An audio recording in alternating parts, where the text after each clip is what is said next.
తెలుగు వారి number 1 choice Telugu matrimony.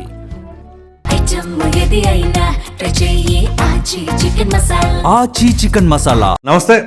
ప్రస్తుతం ఆంధ్రప్రదేశ్లో జరుగుతున్న పరిణామాలు ఏంటి అంటే ప్రధానంగా ఈ ఉపా చట్టం ఏదైతే రావణ్ అండ్ శ్రావణ్ వీరిరువురు ఏదైతే మొన్న జరిగిన ఏలూరు సమావేశం తర్వాత ఇక కేసులు, ఆ తర్వాత సెక్షన్లో చివరిగా అది రిమాండ్కి నెల్లూరు జైల్లో రిమాండ్ ఖైదీగా రావణ్ అనబడే వ్యక్తి ఉన్నారు. ఈ నేపథ్యంలోనే ఆ చట్టాలు, దానికి సంబంధించిన దాంతో పాటుగా ఏదైతే మనకి ప్రాథమిక హక్కు వాక్ స్వాతంత్రం, రైట్ టు స్పీచ్ అనేది ఉందో, ఈ క్రమంలో ఎలా పడితే అలా మాట్లాడితే ఏ విధంగా ఉంటుంది. పైగా ఒక బాధ్యత గల వ్యక్తిగా ప్రతి ఒక్కరు కూడా విద్వేషాలు, విషపూరితమైనటువంటి వాగ్దానాలు లేకపోతే ఆ వ్యాఖ్యలు చేయటం అనేది దాన్ని ఎంతవరకు వాక్ స్వాతంత్రంగా పరిగణిస్తారు? ఈ అంశం పైన మనతో మాట్లాడటానికి ప్రముఖ ఉద్యమకారులైనటువంటి చలసాని శ్రీనివాస్ గారు నమస్తే అండి. నమస్కారం అండి, అందరికీ నమస్కారం సార్. ఒక వారం రోజులుగా చూస్తూ ఉన్నాం ఈ ప్రశ్న ఛానల్కి సంబంధించిన యూట్యూబర్ రావణ్ అలియాస్ జోసెఫ్ తను చేసిన వ్యాఖ్యలు కావచ్చు, గతంలో చేసిన వీడియోలు కావచ్చు, వీటన్నిటి క్రమంలో మొత్తానికి ఆయన రిమాండ్ ఖైదీగా తరలించారు. దాన్ని ఎలా చూడాలంటారు? మొట్టమొదటిగా అదుపు తెప్పి మాట్లాడిన వాళ్ళందరికీ ఇది హెచ్చరికగా చూడాలి. రైట్. భావ ప్రకటన స్వేచ్ఛ అందరికీ ఉంది, అబ్సల్యూట్గా లిమిట్ ఉండాలి. ఆయన మాట్లాడేది ఓకే, కళ్యాణ్ గారు కానీ ఇంకొకళ్ళు కానీ మాట్లాడినది ఏదైతే ఉందో ఇంతకన్నా ఎక్కువే మాట్లాడారు. మళ్ళీ రిపీట్ చేస్తాను, ఇంతకన్నా ఎక్కువ మాట్లాడి కంటిన్యూస్గా 2008 నుంచి చూస్తున్నా మాట్లాడుతూనే ఉన్నారు. ఆయనది తప్పు అని మనం విమర్శిస్తా ఆయన ఎదవ అన్నాడని చెప్పి మీరు 10 సార్లు అంటే యూఆర్ లూజింగ్ యువర్ స్టాంటిటీ. మీ యొక్క ఒక పోరాటం మనం 10 మంది తిట్టారనుకోండి, అది తిట్టారని మనం కేసు పెట్టిన తర్వాత మనం తిడితే వాల్యూ ఏముంటుంది ఇంకా? రైట్. అందువల్ల ఒక డిఫరెంట్గా ఉండాలి. అది దాటిపోయి అదుపు తెప్పి మాట్లాడతాం. ఆ సభ సందర్భం కూడా అక్కడ వెళ్ళిన సభ యాక్చువల్గా లౌకికవాదులనే వాళ్ళని డెఫినెట్గా హేతువాదులుగా కొంత ఉండడం తప్పట్ను. ఓకే. ఇప్పుడు నేను వెంకటేశ్వర స్వామి దగ్గరికి వెళ్తాను, పూజిస్తాను, లేకపోతే నేను ఇంకో దేవుడిని నమ్మను. ఓకే. ఈ ప్రపంచంలో అత్యంత ఆధ్యాత్మిక మా హిందూ మతంలో అత్యంత గొప్ప ఏకైక ఒక గొప్ప స్థలంగా తిరుమల భావిస్తాను. నా ఇష్టం అది. అవును. కొంతమంది దేవుళ్ళు నేను గుర్తించాను, నా ఇష్టం అండి అది. ఎవరు కాదండి. రైట్. అలాగని వాళ్ళు లేదని మాట్లాడే హక్కు కూడా ఉంది వీళ్ళకి. దేవుళ్ళు లేదని మాట్లాడే హక్కు లేదని ఎవరంటారు? దేవుడు లేదని మాట్లాడే హక్కు ఈ రాజ్యాంగం ఇచ్చిందండి. ఓకే. కానీ అవతల వాళ్ళని నీచంగా విమర్శించే హక్కు ఇవ్వలేదు. అది కూడా ఒక మతం దేవుళ్ళనే విమర్శించడం. చాలా క్లారిటీ ఉన్నాను. అది వెంకటేశ్వర స్వామి ప్రతిష్టను తగ్గించి ఇంకో దేవుడిని పోల్చి పెంచేవాళ్ళు కూడా ఉన్నారు. అది కూడా రాంగ్ అండి, అబ్సల్యూట్గా. అది కూడా రాంగ్. ఎనీథింగ్. సరే, coming back to this point. ఇవాళ అక్కడ నేను మతం లేదని చెప్పిన ఆయన ఇప్పుడు దళిత క్రిస్టియన్ సభకి వెళ్ళారు. దాంట్లో చాలామంది వెళ్ళటం తప్పు కాదు, చాలామంది ఆ సమస్య మీద మాట్లాడారు. వెళ్ళిన సమస్య ఒకటైతే నేను అర్థం కాదు, ఇంకో దాని మీద వెళ్ళటం అనేది అర్థమే కాదండి. అందువలన అసలు నాకు ఇంకో విషయం కూడా అర్థం కావట్లేదు. రాష్ట్రంలోకి ఏం సమస్యలు లేవండి. మొత్తం మీడియా కానీ పోలీసులు వెంటాడి పెడతాను 3-4 రోజులు ఒక స్టేషన్, నాకు అర్థం కాదు, ఒక కేసు పెట్టారు. కేసు పెట్టిన తర్వాత బెయిల్ ఇచ్చారు. రెండో స్టేషన్లో 2వ జిల్లాలో కేసు, ఇంకో జిల్లాలో కేసు, 4వ జిల్లాలో కేసు. ఇది కక్షాదింపు కింద వస్తున్నారు రాదా చెప్పండి నాకు. కమ్ వాట్ ఎవర్ అంటే ఇదే మాట ఇంకొకటి మాట్లాడితే, ఇంకోటి చెప్తున్నాను, మీరు పొరపాటున ఏదో మాట్లాడారు, మీరు ఒక యూట్యూబర్గా ఒకటి మాట్లాడారు, ఒక మంత్రో మాట్లాడితే వాళ్ళకి జవాబుదారీ ఎక్కువ ఉండాలి కదా అదే మాట మీద, వాళ్ళ శిక్ష ఎక్కువ పడ్డాలి కదా. నేను చెప్పింది చాలా కన్స్ట్రక్టివ్గా చెప్తున్నాను. రైట్. కానీ ఏమవుతుందంటే అండి, ఇది 2 విషయాలు తీసుకోవాలి. ఇది చంద్రబాబు నాయుడు గారి స్కూల్ కాదు. 4 సార్లు అయిన తర్వాత ఓపా చట్టం పెడతాం అనేది ఐ డోంట్ థింక్ స్కూల్ కాదు అది. ఐదర్ రెడ్ బుక్ స్కూల్ కానీ కళ్యాణ్ గారి స్కూల్ కానీ కావాలి. ఎందుకంటే బాబు గారు మ్యాక్సిమం ఆయన మిగతా వాళ్ళు చేయగలిగితే నిర్లక్ష్యంతో, అదే సినిమాలో బాలకృష్ణ గారు అన్నప్పుడు కంటి చూపుతో చంపేస్తానన్నట్టు ఆయన చేయగలిగింది ఏంటంటే, ఆయన కాలేజ్ డేస్లో ఆయన మీద ఉందనుకోండి, ఆ తర్వాత 80s 90s నుంచి తర్వాత ఆ నిర్లక్ష్యంతో చంపేయటం లేదా కక్షాది తప్ప ఇది లేదు. అందువల్ల డెఫినెట్గా ఈ స్కూల్ నెక్స్ట్ జనరేషన్ స్కూల్. అంటే నువ్వు మాకు ఏదైనా ఇస్తే మేము తిరిగి అదే ఇస్తామనే స్కూలు కొత్త స్కూల్. ఇప్పుడు ఇదే తెలుగుదేశం క్యాడర్, జనసేన క్యాడర్ కూడా ఇదే కోరుకుంటున్నారు. వాళ్ళు ఏంటంటే మమ్మల్ని ఏమంటే తిరిగి ఇదే. కానీ ఒకటి చెప్తున్నానండి, రాష్ట్రంలో చాలా ఇష్యూస్ ఉన్నాయి. ఇది ఈ చట్టం పెట్టినప్పుడు ముందలే అంటే కావాలని ఏదో విధంగా తమిళనాడులో మంత్రి ఎంత ట్రోలింగ్ జరిగిందంటే తమిళనాడులో ఎమ్మెల్యేని లోపల వేశారు, మీ చేతకాని పోలీసులు అని చెప్పి భయంకరమైన ట్రోలింగ్ అయింది. ఖచ్చితంగా అడుగుతారు, భయంకర ట్రోలింగ్ అయింది. ఆ ఎమ్మెల్యే పైగా ఎమ్మెల్యేనే చేసినప్పుడు అసలు చట్టం ఎమ్మెల్యే చేసింది కూడా ఏమన్నాడు తను, త్రిషతో అవునండి ఉన్న దాని గురించి అన్నాడు. అసభ్య పదజాలం కూడా లేదు. ఉంది నేటిగా ఉంది. పోనీ పొరపాటు అని సవరించుకోవాలి. ఇప్పుడు ఎవరన్నా ఇప్పుడు మీరు కూడా ఇప్పుడు ఎవరన్నా మాట్లాడారు నిజంగానే ప్రశ్న ఆయన ఉన్నారనుకోండి, తప్పుగా మాట్లాడితే ఒకసారి సవరించుకుని తీసేస్తే అది కూడా తప్పు అని అనుకుంటా నేను. అది ఏదైనా అపాలజీ చెప్పినా తీసేసినా, పైగా ఇక్కడ ఇష్యూ జరిగింది ఏంటి, ఆంధ్రప్రదేశ్ హక్కుల కోసం రావట్లేదు, వ్యక్తిగత విమర్శల మీద నడుస్తుంది ఇది. అదే కదా. ఇప్పుడు ఎవరన్నా మీ భావోద్వేగంతో ఆంధ్రప్రదేశ్ హక్కులో లేదా తెలంగాణ హక్కుల మీద భావోద్వేగంతో మాట్లాడాలనుకోండి, అసలు మాట్లాడకూడదు. ఒక్కటి గుర్తుంచుకోండి, మనం బూతులు తిట్టడానికో ఇంకో దానికో మనిషిలో శక్తి అవసరం లా, నాలుగు జారితే చాలు. అది ఆపుకో, మనం ఆ కోపాన్ని కావాలి, శక్తి కావాలి. నిజంగా చెప్తుంది, నిగ్రహించుకోవడానికే మనిషి శక్తి అనేది దాన్ని ఎలా ఉంటుంది అనేది అర్థమవుతుంది. అవును. అందువల్ల ఇవాళ ఈ సమస్యను చాలా మంది మళ్ళీ కుల సమస్యగా మార్చడానికి దళితుడని మాదిగా ఈ విధంగా మళ్ళీ చాలా మంది తీసుకురావడానికి చూశాను నేను చాలా చోట్ల చూశాను. ఏది దాన్ని అన్ని విధాలు అంటే రాష్ట్రంలో ఏ సమస్య వచ్చినా ఆపాదించేసేయటం ఇది దుర్మార్గం అనేది.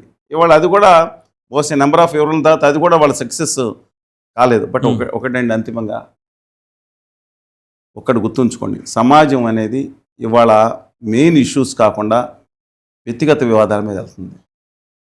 ఒకళ్ళ భార్యని కానీ వాళ్ళ కుటుంబాలను కానీ, ఒక రాష్ట్ర మాజీ ముఖ్యమంత్రిని అసెంబ్లీలో అంటే ఇమ్యూనిటీ ఉంది, బయట కూడా దుర్మార్గంగా మాట్లాడితే ఇంతవరకు ఆయన బాధపడే జీవితం నాకు ఎప్పుడు కనపడలేదు. చంద్రబాబు నాయుడు గారు బోరుమని ఏడవటం నాకు ఎప్పుడు తల్లిదండ్రులు పోయినప్పుడు కూడా కళ్ళం నీళ్ళు పెట్టుకుంటున్నప్పుడు బాధగా లోపల ఉంటుంది. బోరుమని ఒక భార్యని, కుటుంబ సభ్యుల్ని, పిల్లలు, మనవలు ఉన్నప్పుడు వాళ్ళు ఎలా మాట్లాడతారంటే బోరుమని దాన్ని ట్రోలింగ్ చేశారు. ఆయన ఏదో మిగతా ఆరోపణలో లేదా కేసులో పెడితే కాదు. ఆ తర్వాత కళ్యాణ్ గారిని పట్టుకుని ఒక నడి బజారులో ఒక శాసన చట్టసభలో సభ్యులుగా ఉన్నవాళ్ళు, రిపీటింగ్ అగైన్, సభ్యులుగా ఉన్నవాళ్ళు పక్కన ఎంపీలు మిగతా అందరూ ఉండగా కూడా తల్లి పేరుతో బూతులు, మనం మాట్లాడుకోలేని లకారాలతో బూతులు తిడితే ఇంతవరకు చర్యలు లేవు. నేను చెప్తున్నాను. ఓకే, జగన్మోహన్ రెడ్డి గారిని వారు మిస్సెస్ ఇంతకుముందు జగన్మోహన్ రెడ్డి గారిని ప్రభాకర్ రెడ్డి గారిని ఆయన అంతపురంలో ఇదే బూతులు తిట్టినప్పుడు తర్వాత గట్టిగా మేమందరం ఇదేం బాధ్యత అని అందరూ నేను విత్డ్రా చేసుకుంటున్నా అన్నారు. ఇప్పుడు రెచ్చిపోయి మాట్లాడతాం. వీళ్ళందరికన్నా నేను చెప్తున్నానండి, ఇవాళ ఈ సోషల్ మీడియాల కింద బూతులు తిడతారు చూసారా, వీళ్ళ మీద ఎందుకు చర్యలు తీసుకోరండి నాకు అర్థం కాదు. విమర్శించిన తప్పు కాదు, కంప్లైంట్ ఇవ్వండి అని ఇచ్చాం ఆల్రెడీ. మళ్ళీ చెప్తున్నా, అబ్సల్యూట్గా ఈ గవర్నమెంట్స్ ఎలా ఉన్నాయంటే 2020 మా మీద, అమరావతి మీద కానీ మిగతా మా మీద కేసు పెట్టారు, సరే పెడతారు, వేధింపులు ఉన్నాయి. ఇప్పుడు ఏదో ఇవాళ కొత్తగా హే రామ్ అంట గౌరవ ప్రతిపక్ష నాయకుడు గారు ఒక స్టేట్మెంట్ వస్తున్నాను, దీని మీద ఆయన వచ్చింది, దీని గురించి వెళ్దాం. అదే ఇప్పుడు ఇతను ఈ రావణ్ అతను ఉపా చట్టం అంటే ఇప్పుడు అతను చేసిన పాత వీడియోస్ మొన్న నవంబర్ నెలలో చేసింది, కానీ ఏది హిడ్మాని నవంబర్ నెల అంటే ఎన్ని నెలలు అయిందండి?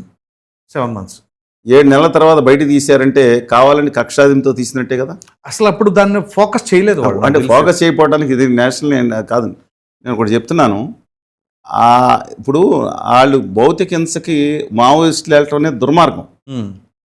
భౌతిక దాడులకి మనలాంటి వాళ్ళు వ్యతిరేకం, హింస దుర్మార్గం చేశారు సరే, కానీ దారి తప్పిన దేశభక్తులని చాలామంది చెప్పారు. కళ్యాణ్ గారు కూడా నేను నక్సలైట్ కలిసిపోదాం అనుకున్నట్టు ఒకసారి సందర్భాల్లో మాట్లాడిన సందర్భాలు మీరు ఇదే ఉంటారేమో. అందువల్ల ఇవాళ కేటగిరికల్గా అవుట్ రేట్గా వాళ్ళకి మద్దతు ఇవ్వడం వేరు, కానీ అప్పుడు మాట్లాడింది నేను చూడలేదు కూడా, వీడియో ఏం జరిగింది మీరే చెప్పాలి, నాకు తెలియదు. కానీ అప్పుడు దాన్ని బయట తీసుకొచ్చి 4 కేసులు ఫెయిల్ అయిన తర్వాత 5వ కేసులు పెడతాం అనేది కక్షాదింపు కింద రాదండి. అంటే యూనివర్సిటీలో 100,000 మంది మాట్లాడారు, అంతకన్నా ఎక్కువ లక్షల మంది మాట్లాడారు, లక్షల మంది లోపలేసారా ఉప చట్టం పెట్టారా? ఇప్పుడు యాక్చువల్గా జరిగింది ఏంటంటేనండి, ఇప్పుడు ఆ సమావేశం ఏలూరులో జరిగింది కదా, ఆ సందర్భంగా అతను మాట్లాడిన మాటలకి జన సైనికుడు చూసి ఇతను ప్రీవియస్ హిస్టరీ ఏంటని క్రాస్ చెక్ చేశాడు. చేసినప్పుడు ఇవన్నీ బయటపడి ఇప్పుడు అంతదాకా ఏదైనా ఎందుకు? ఇప్పుడు రాములు వారు మనం ఆరాధించే రాములు వారు అతను కానీ, మాత్రం సీతమ్మ మాత్రం దేవి మాట్లాడిన దాన్ని ఫస్ట్ అండ్ ఫార్మోస్ట్ నిర్ద్వందంగా ఎందుకు ఖండించాలంటే ఉమ్, అతను మాట్లాడిన పదజాలం పబ్లిక్ మీటింగ్లో మాట్లాడి ఒకటి ఇతను మాట్లాడేది అది ఎవరు మనం ఉచ్చరించడం కూడా బాగుండదు. ఒకటి ఏం పెట్టి చాలా అసభ్యంగా ఇక ఆయనకి స్టాండిటీ పోతుంది. అవతల వాళ్ళని తిట్టినప్పుడు అసలు అవతల వాళ్ళని మళ్ళీ మాట్లాడే హక్కు ఉండదు కదా మీరు తిడితే అసలు. అందువల్ల కానీ రెండోది ఏంటంటే నేను మీ విషయం మాట్లాడింది దాన్ని తీసుకురావాల్సిన అవసరం ఏంటంటే 7 నెలల తర్వాత తీసుకురావాలి. ప్రీవియస్ గా అతను ఏం చేశాడని ఎందుకంటే దాంట్లో కూడా కటింగ్స్ ఉన్నాయి కదా. దాంట్లో మళ్ళీ చెప్తాను, నేను మన దేవుళ్ళని ఎవరన్నా సరే నేను మళ్ళీ చెప్తున్నాను, వాళ్ళ దేవుళ్ళు లేదని విమర్శించుకునే హక్కు ఉంది చేసుకో. కానీ మా వెంకటేశ్వర స్వామి కానీ లేదా జీసస్ కృష్ణ కానీ లేదా ప్రవక్తను కానీ లేదా బుద్ధుడిని కానీ ఎవరు దూషించినా తప్పే కదా. మళ్ళీ అందరి మీద కేసులు పెట్టాలి కదా. ఒక్కడనే ఎందుకు విక్టిమైజ్ చేస్తున్నారు అంటున్నా నేను. ఇప్పుడు ఇతను టర్న్ వచ్చింది. నేను అది కాదండి, ఇంత ముందు కూడా చాలాసార్లు జరిగింది కదా. నాకు స్పష్టంగా కనపడింది ఏంటంటే దీంట్లో ప్రస్తుతం నెక్స్ట్ జనరేషన్ బాబు గారు కాకుండా నెక్స్ట్ జనరేషన్ పై పనిచేస్తుంది. మిగతా వాళ్ళని జాగ్రత్తగా ఉండమని చెప్పడానికి ఒక సందేశం చాలా స్పష్టంగా పంపించారు. దీంట్లో ఒకటి ఏంటంటే మతం కూడా ఇన్వాల్వ్ అయింది. జోసెఫ్ అనే పేరు మీద మతం కూడా ఇన్వాల్వ్ అయింది. అందువల్ల రెండిట్లో దాంట్లో దళిత క్రిస్టియన్స్ అనే మీటింగ్లో జరిగింది. దళిత క్రిస్టియన్స్ మీటింగ్ జరిగింది, అన్ని సింక్రనైజ్ చేసుకున్నారు. బట్ ఒకటి మాత్రం ఆలోచించాలి, తప్పు ఎవరు చేసినా తప్పే. ఆయన నిజంగా దాని మీద ఆ రాములు వారు దాని మీద ఇంకో వీడియో ఇష్యూ చేశారు నిన్న మొన్న. కొంతమంది మహిళా యూట్యూబర్స్ మిగతా వాళ్ళు చూశాను. కట్ చేసి అంటే ఒక వీడియో వచ్చినప్పుడు ఇలా రాములు వారిని ఇలా అన్నారు ఎవరన్నా లేదా వెంకటస్వామిని ఇలా అన్నారు అని దాన్ని కట్ చేసినట్టు మధ్యలో వీడియో వచ్చినట్టు ఇచ్చారు, పూర్తి వీడియో ఇచ్చారు. డిస్పైట్ దట్ అది నేను ఆ వీడియో పూర్తిగా చూడలేదు కాబట్టి నిన్న ఆ సభలో మాట్లాడింది మాత్రం అది అసభ్యకరమైన పదజాలం, అనుచితం కాదు, పరుషంగా కూడా. దేనికండి నాకు అర్థం కాదు. ఈ రాష్ట్ర సమస్య, జాతీయ సమస్య, ఒక నాయకుడి మీద ఒక ఆక్రోశం తీర్చుకోవడానికి ఇలాంటి పద్యాలం వాడాలా? ఇది రాంగ్ అంటున్నాను నేను. రైట్, అబ్సల్యూట్గా రెండో సెకండ్ థాట్లేదు దాంట్లో. ఫస్ట్ ఖండించాలి, తర్వాత ఇప్పుడు నిన్న రేపు మీటింగ్ ఉంది. వామపక్షాలు విజయవాడ ఈశ్వరయ్య గారు మీటింగ్ పెట్టారు, రౌండ్ టేబుల్ పెట్టారు. ఉపా చట్టాన్ని మీద ఖండించాలని రమ్మన్నారు, వెళ్తే వెళ్ళొచ్చు చెప్తున్నాను. అది వేరు, అది ఖండించడం. కానీ ముందర ఇతను మాట్లాడిందని ఖండించాలి కదా. విక్టిమైజ్ ఒక్కళ్ళనే చేయటం ఏంటి అనేది డెఫినెట్గా దాని మీద సమస్య అవుతుంది. మనం ఒక స్వతంత్ర వ్యక్తిత్వంలో ఉన్నవాళ్ళం, ఒక పార్టీలు కానీ ఇది కానీ మీకు నాకు అట్రిబ్యూట్స్ లేనప్పుడు మనం స్వతంత్రంగా స్పందించాలి. అందువల్ల దాని మీద మనం స్పందించాలి. సో అంటే ఇప్పుడు తన సపోర్ట్ చేస్తున్నారా లేకపోతే తనకి వాదనలు వినిపిస్తున్నాడా జడా శ్రావణ్? ఆయన ఒక ఉపసభాపతి అయినటువంటి రఘురామకృష్ణరాజు గారిని ఉద్దేశించి నీ 4 కోస్తాను, కోసి ఎక్కడ పంపిస్తే పవన్ కళ్యాణ్ గారి పిఠాపురం పంపిస్తానంట, లేకపోతే కోస్తే 2 ఊర్లకు సరిపోతావు అనే పదాలు, దాన్ని ఎలా చూడాలంటారు? ఏమండి, ఆయన మాజీ జూనియర్ సివిల్ జడ్జిగా చేశారు. రఘురామకృష్ణరాజు గారు ఎంపీగా చేసి ఉపసభాపతిగా ఉన్నారు. ఇంతకుముందు వీరి మధ్యన విజయసాయిరెడ్డి గారి మధ్యన చాలా అసహ్యకరమైన సంభాషణ సాగింది. ఇగులు బూతుల దాకా దాదాపు బట్ దాకా వచ్చినాయి. ఇవాళ కూడా అసలు ఎక్కడికి వెళ్ళిపోతున్నారండి? ఈయనేమో నువ్వు 4 కోయాలంటే ఆయన సెటరింగ్ అంటే గోదావరి జిల్లాలో కాలం ఉన్నారు, ఆయన విజయవాడలోనే పెరిగారులేండి. ఆయన ఏదైనా కుటుంబాలు పెరిగినా మీ జిల్లా కాదు, వచ్చినప్పుడు నువ్వు వేసుకోవాలంటే వేసుకోవాలంటాం.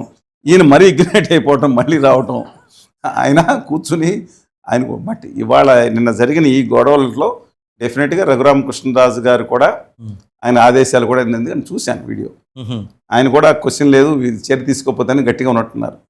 అందువల్ల డెఫినెట్గా లోకేష్ గారు, కళ్యాణ్ గారు, రఘురామకృష్ణరాజు గారు ట్రై కూడా పనిచేసిందేమో అనుకున్నాను నేను. రైట్, చర్య తీసుకోవడంలో. అంటే ఒక మాజీ జడ్జి అయ్యండి అలా మాట్లాడుతుందని ఎలా చూడాలంటారు? మాజీ జడ్జి గారు కానీ ఎవరైనా సరే చాలా బాధాకరం అండి.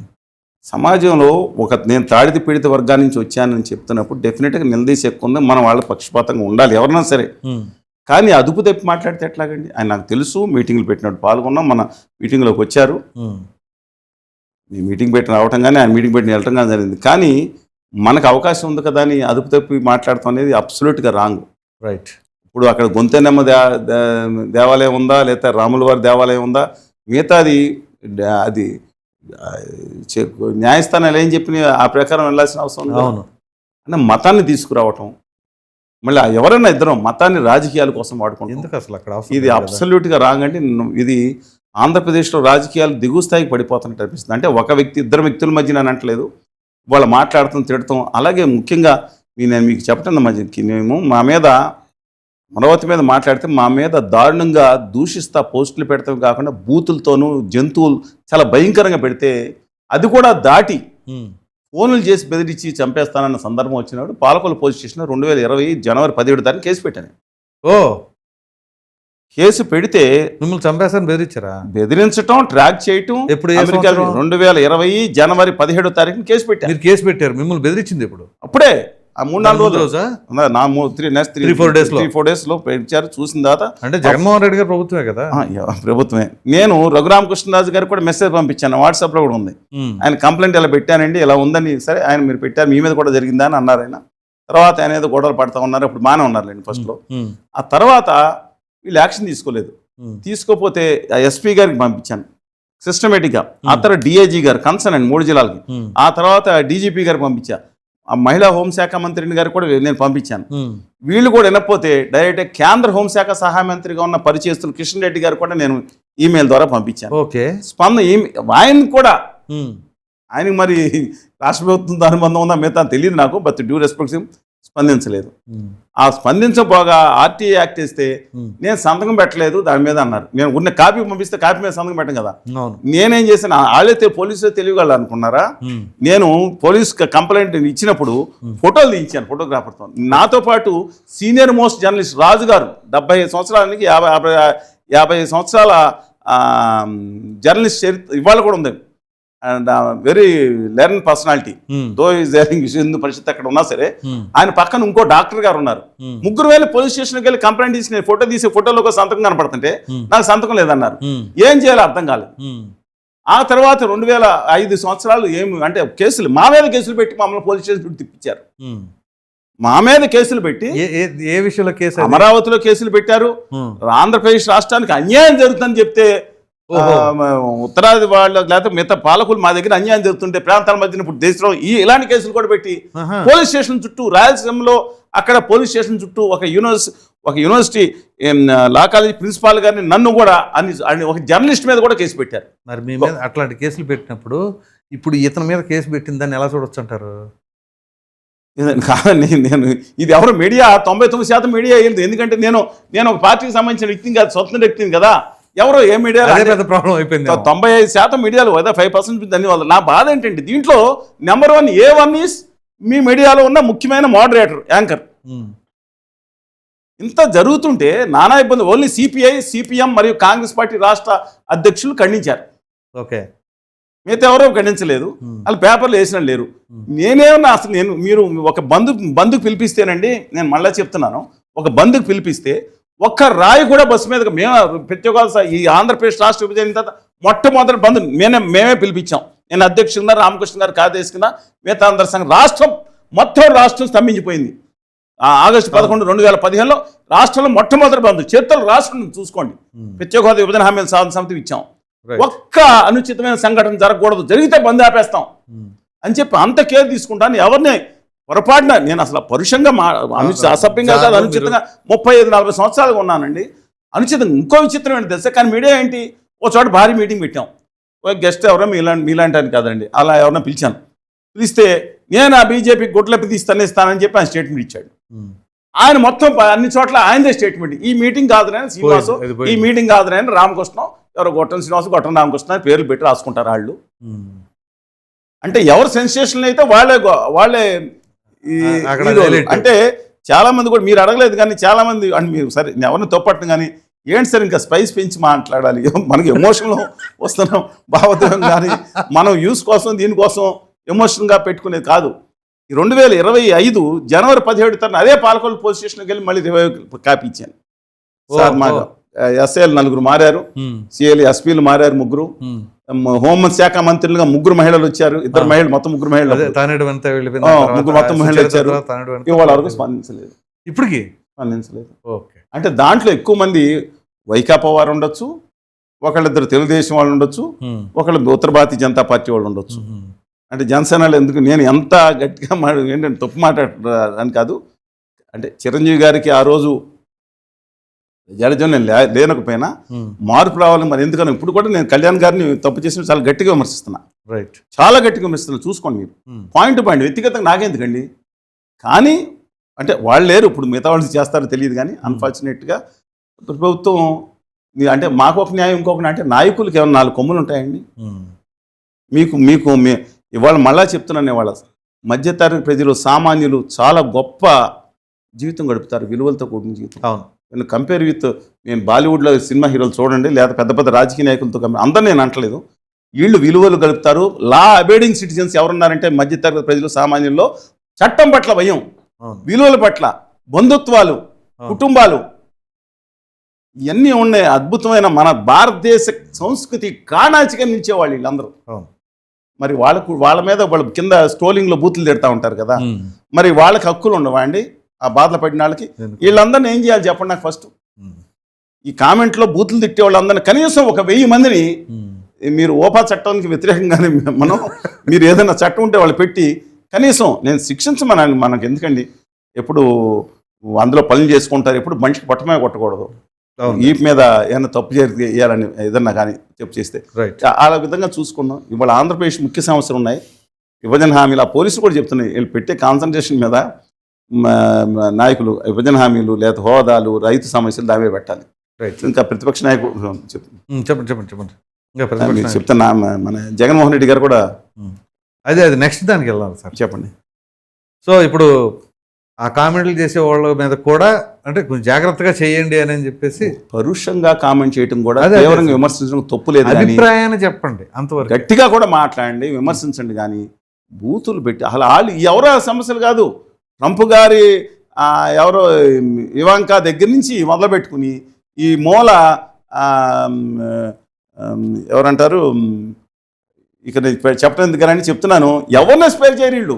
ఆ అరుగుల మీద కూర్చుంటారు, ఓ ఫోన్ ఒకటి దొరుకుద్ది. ఇక ప్రపంచం అమ్మని గారు అన్నారు, ప్రపంచం నీ చేతుల్లో అని ఆ ఫోన్ ఒకటి తీసుకొచ్చారు, రిలయన్స్ అని. అప్పుడు ఇక ఎవరు పడితే వాళ్ళ మీద జవాబుదారీ లేదు, బాధ్యతలు లేవు, ఇష్టం వచ్చినట్లు. ఇది అబ్సల్యూట్గా రాంగ్ అండి. అది విమర్శలు చేసుకోండి. ఏంటండి ఇది? కనీసం ఒక 1000 మంది మీద చర్య తీసుకోండి. మహిళా యూట్యూబర్స్ మీద కూడా చాలా దారుణంగా, అనుచితంగా, అసభ్యంగా రాస్తూ ఉన్నారు. ఎందుకనండి వీళ్ళకి విలువలు లేని అంటే పెంపక లోపమా, లేకపోతే నాయకుల లోపమా, లేకపోతే ఎవరి లోపం? ఇది మత పెద్ద లోపమా? ఆలోచించుకోవాలి. అయితే శ్రీనివాస్ గారు ఇక్కడ ఒక చిన్న కాంట్రడిక్టరీ స్టేట్మెంట్స్ ఉన్నాయి. ఒక ప్రక్కనేమో రాముల వారి గురించి కానీ సీతమ్మ గురించి కానీ చాలా దారుణమైన పదజాలం వాడాడు ఈ రావణ్. మామూలుగా రామాయణంలో రావణుడు టైప్లోనే ఇక్కడ ఈ రావణ్ ఉన్నాడు.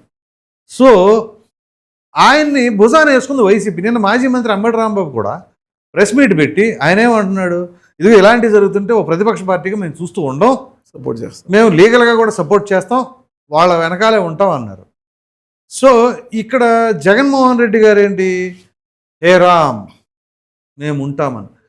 మరి ఇప్పుడు ఈయనేదో రాముడు భక్తుడిలాగా హే రామ్ అంటుంటే అక్కడేమో రాముడిని అవమానించాడు అని చెప్పేసి అతనికి మరి వీళ్ళు ఎలా సపోర్ట్ చేస్తారంటారు? ఈ రెండు కాంట్రడిక్టరీ కదా. మొట్టమొదటిసారి రాజకీయ స్టేట్మెంట్లో గౌరవ ప్రతిపక్ష నాయకుడి కింద, అంటే ప్రతిపక్ష నాయకుడిగా ఆయనకి ఆ హోదా అధికారంగా ఇవ్వకపోయినా 39.37% వచ్చిన స్ట్రాంగ్ లీడర్ అండి, నో క్వశ్చన్ ఇన్ దట్. ఒక ప్రతిపక్ష నాయకుడి కింద ఫస్ట్ టైం ఆయన దగ్గర నుంచి హే రామ్ అనే పద్యాలం జీవితంలో మొదటిసారి నేను చూశాను. అంటే పండగలప్పుడు అభినందించారు వేరు, నేను పొలిటికల్ స్టేట్మెంట్లో ఆయన నమ్మే హే చేసేస్ అని అనుకున్నా ఎవరు అబ్జెక్షన్ చేయరు. అసలు అది మ్యాటరే కాదు అప్పుడు అసలు ఆ ఇష్యూ. ఇవాళ ఎందుకంటే రావణ్కి మద్దతుగా అన్నట్టు ఆయన ఇచ్చిన ట్వీట్లో కాబట్టి ఏ రాముని పెట్టినట్టు అద్భుతంగా డ్రాప్ చేసి ఉంటున్నారు. ఆయన ఎందుకు డ్రాప్ చేస్తారు, కింద ఎవరు డ్రాప్ చేస్తారు? సరే ఏదేమైనా అది ఆయన అవుట్రైట్గా. ఎందుకంటే ఒకటి వాళ్ళు కూడా ఆ ఛానల్ వాళ్ళు, నేను ఒకటి చెప్తున్నా, భావ ప్రకటన స్వేచ్ఛ విషయంలో ఆ ఛానల్ లిమిట్ ఏదన్నా కానీ, ఏ ఛానల్ అన్నా యూట్యూబ్ ఛానల్ అన్నా దాన్ని గౌరవించాలి, ఆ ఛానల్ కంటిన్యూ అవ్వాలి కూడా. తప్పంట వారు కూడా ఎవరో మాట్లాడారు, సపోర్ట్ చేస్తున్నాం, మాకు వైఎస్ఆర్ కాంగ్రెస్ పార్టీ కూడా ఇస్తున్నట్టు కూడా ఏదో ట్వీట్ వచ్చింది. Nothing wrong in that. కానీ ఏంటంటే దయచేసి గమనించుకోవాల్సింది, రాష్ట్రం వర్గాలుగా చీలిపోయే సందర్భంలో ఈ విధంగా కేంద్రంలో ఉన్న ఉత్తర భారతీయ ఆర్య సనాతన మనవాద పార్టీలు చేస్తూ ఉంటాయి అలాంటి ఆ కుట్రలో పడకూడదు. రాష్ట్రంలో అధికార పార్టీలు పడకూడదు, ప్రతిపక్ష పార్టీలు పడకూడదు. ఇప్పుడు రాష్ట్రాన్ని ఈ విధంగా అంటే తప్పు చేసినప్పుడు ఖండించండి ఫస్ట్. ఇప్పుడు నేను ఏమన్నాను మీతో, ఆయన మీద ఆ చట్టం పెడతాం అనేది ఇన్ని తర్వాత సరైనది కాదని చెప్పగలగాలి. మీరు వాళ్ళ రాజకీయ పార్టీ ఉన్నప్పుడు డెఫినెట్గా అసలు ఇలా మాట్లాడతాం అనేది అసభ్యతను ఖండించాలి కదా. ఒక తోటి రాజకీయ నాయకుడిని కింద మీల కార్యకర్తలే మాట్లాడుతున్నారు కదా. మీకు అర్థమైందా సిచ్యువేషన్ ఏంటంటే అసలు మీరు ఫస్ట్ ఏం చేయాలి చెప్పండి. ఫస్ట్ మొట్టమొదటి ఖండించాలి కదా. ఖండన స్టేట్మెంట్ ఉందా దాంట్లో? నాకు కనపడలేదు.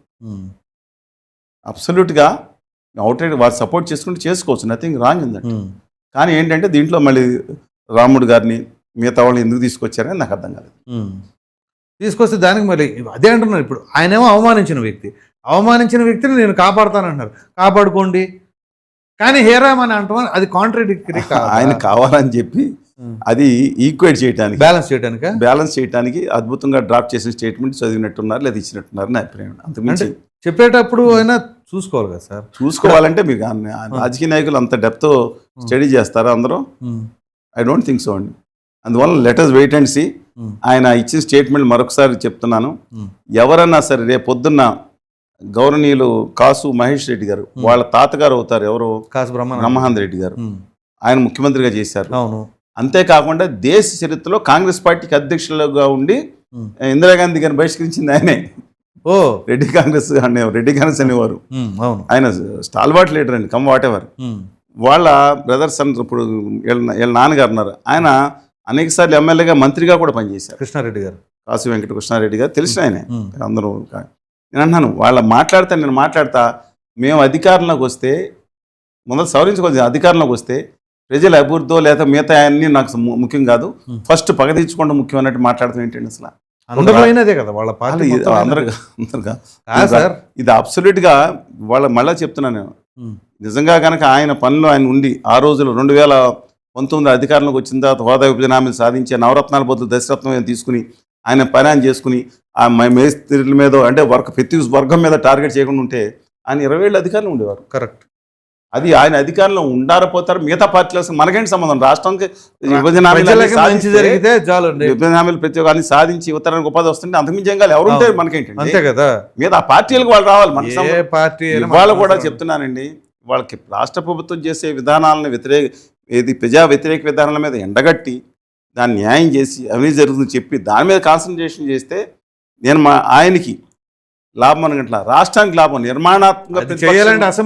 నిర్మాణాత్మక ప్రతిపక్షంగా వ్యవహరించాలనేది నేను ఎందుకు కోరుకున్నా, రాష్ట్రానికి లాభం. ఆయన పార్టీ నష్టపడుతుంది. ఇవాళ కూడా మీ ఎజెండా రప్ప లేకపోతే మీ ఎజెండా ఈ మతాలు లేదా కుల విద్వేషాలు, ఉప ప్రాంతీయ విద్వేషాలు అయితే మాత్రం చాలా కష్టం అవుతుందండి. మళ్ళీ చెప్తున్నాను, లేని పక్షంలో ఆయన ఇవాళ జరుగుతున్న ప్రభుత్వం రాష్ట్ర హక్కుల మీద కాంప్రమైజ్ వెళ్తుందని దాని మీద మిగతా విషయాల మీద అవుతున్న విషయంలో ఆయన నిజంగా కనుక హోదా విభజన హామీల మీద మళ్ళీ పోరాటం చేస్తే అధికారంలోకి వచ్చే అవకాశం కూడా ఉందేమో. అవును, వైకాంట్ అండి. ఎవరన్నా లేదంటే రేపు పొద్దున్న నవయువకుడుగా ఉన్న ఇంకొక వ్యక్తితో లేతే జూనియర్ ఎన్టీఆర్ గారు విజయ్ గారు లాగా ఏం మాట్లాడకుండా నమస్కారాలు పెట్టుకుంటా ఎవరు తిట్టినా నేనేం తిట్టను, ఇక నేనేం హామీలు ఇవ్వను, మా తాతలాగా ప్రజల మనిషికి జవాబుదారీ నేను ఉంటే అరకాసు పావు కోసం మా చెల్లెలకి నేను ఇస్తున్నాను, లేదా మా ఇంట్లో బంగారం 10 కేజీలు డొనేషన్తో మొదలు పెట్టారనుకుంటే వచ్చే అధికారంలో ఉందేమో, అధికారంలోకి వచ్చి రావచ్చేమో. మీరు ఇటు చేసి ఏదో కొత్త రాజకీయ పార్టీకి ఏదో మీరు మొత్తానికి అంటే ఎప్పుడు వీళ్ళనే చూడాలండి, వీళ్ళ కుటుంబాలని కాదు, వీళ్ళ కుటుంబాలని మనవాళ్ళని ముని మనవాళ్ళని వాళ్ళ మనవాళ్ళని జీవితం మనం చచ్చేంత వరకు వెళ్ళే చూడాలా? కొత్త వ్యక్తులు రాకూడదా? రావద్దు.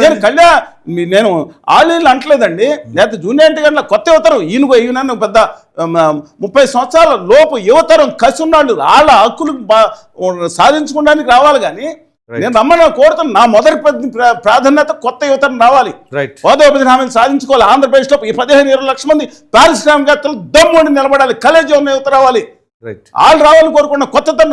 నేను డైరెక్ట్గా చెప్తాను, ఏం ఇబ్బంది లేదు నాకు. కొత్త తరం రావాల్సిందే అధికారంలోకి, వాళ్ళు ఆంధ్రప్రదేశ్ తెలంగాణలో కూడా రావాలి. Right sir, thank you. నమస్కారం.